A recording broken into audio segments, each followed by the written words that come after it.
outrageous. It's unthinkable. You know, we do the news, and but then there are just some stories that we just can't leave out. You got to hear about them. That's the outrageous, unthinkable story. And we've got one that takes us all the way back to 1983. Oh, I remember it well. I fell in love with Star Wars that year.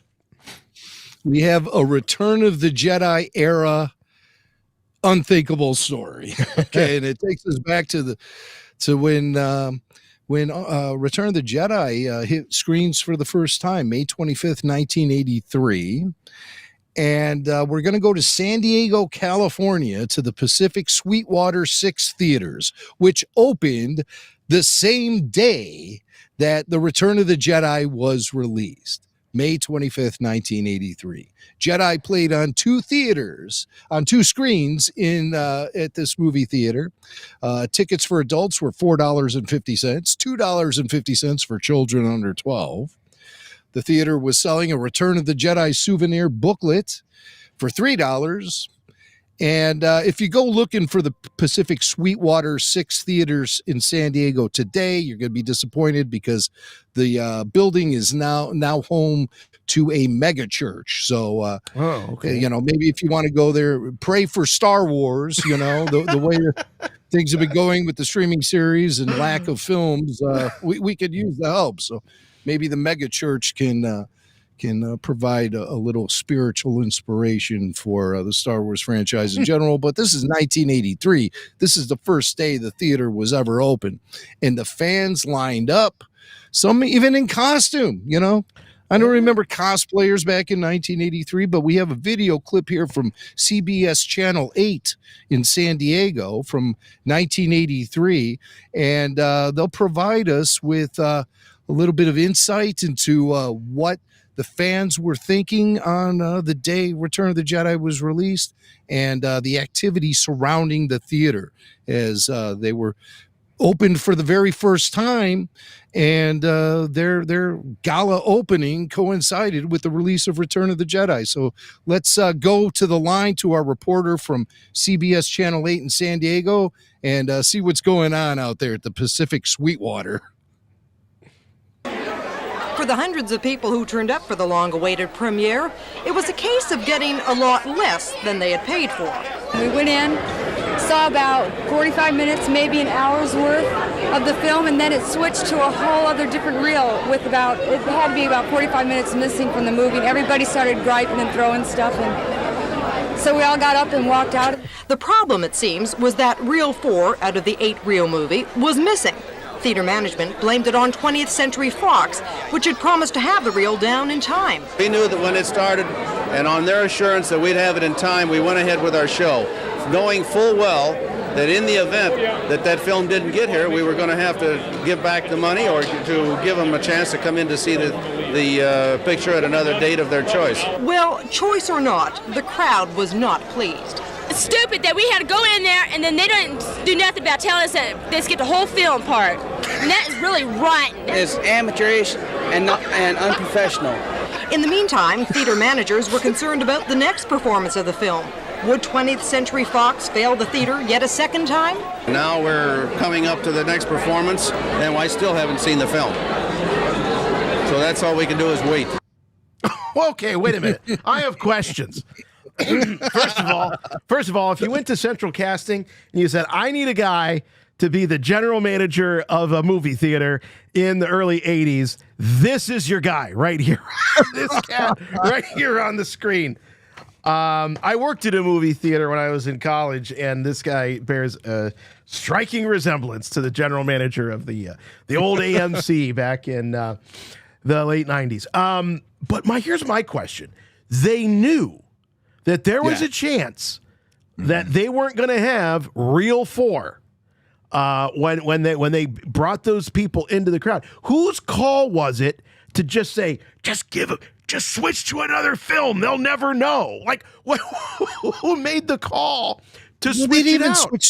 They didn't switch to another film. They just skipped the whole reel, which was, as they say, 45 minutes of the film. Wait a minute. I thought she said, and it was a whole other movie. I thought No, one of the I girls don't- said it was a whole other film. You know what? Well, I wasn't there, so maybe they did start showing like what would have been a popular movie from 1983. 1983. Jeez. You know, like I don't know, Rambo or something.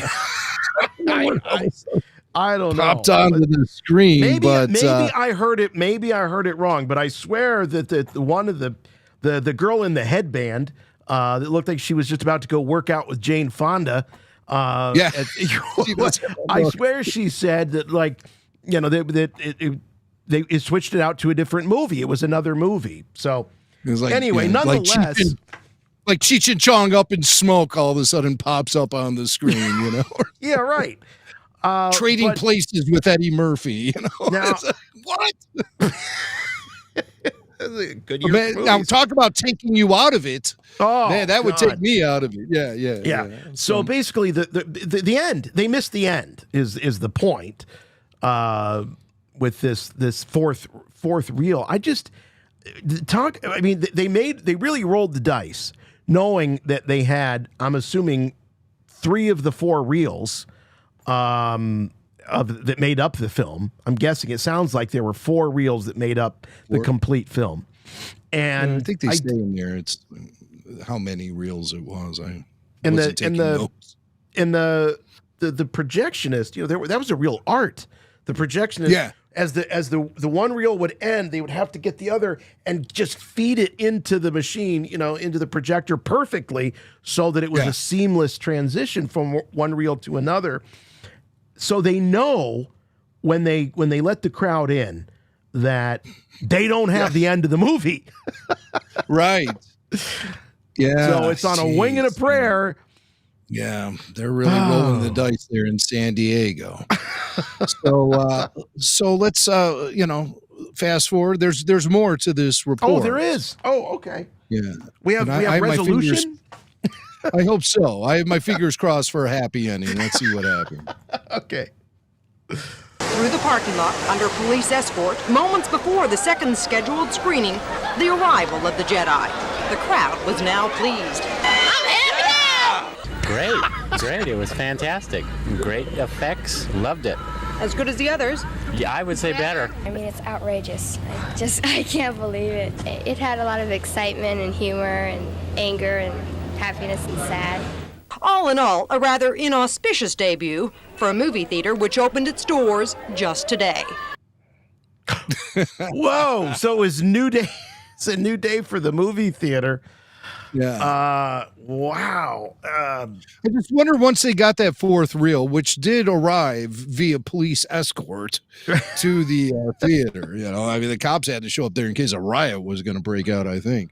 But I just wonder, did they resume the screening from where they left off, or did they start the movie over again? No, so they had to. What they had to do was re-ticket everybody. They had to give me basically a voucher to come back. Oh, no! And so the 4th reel came just in time for the second showing. But you know, you can imagine that this thing was sold out at least for the first few days. So who knows when the people that showed up for that first showing, and maybe they added a showing or something for them. But I can speak with just a little bit of experience on this because I very strategically chose to work at the AMC Lenox in Columbus, Ohio, right across the street from the Ohio State University in 1999 because I knew a new Star Wars movie was coming out. And I thought, well, if I want to be the first to see this thing, what better way to ensure it than to actually be working at a movie theater? And it worked out great because I got to see it a couple of days before the actual release. I got to see it, I believe it was either a Sunday night or a Monday night, because we had staff that drove to Cincinnati to intercept the shipment of the film reels.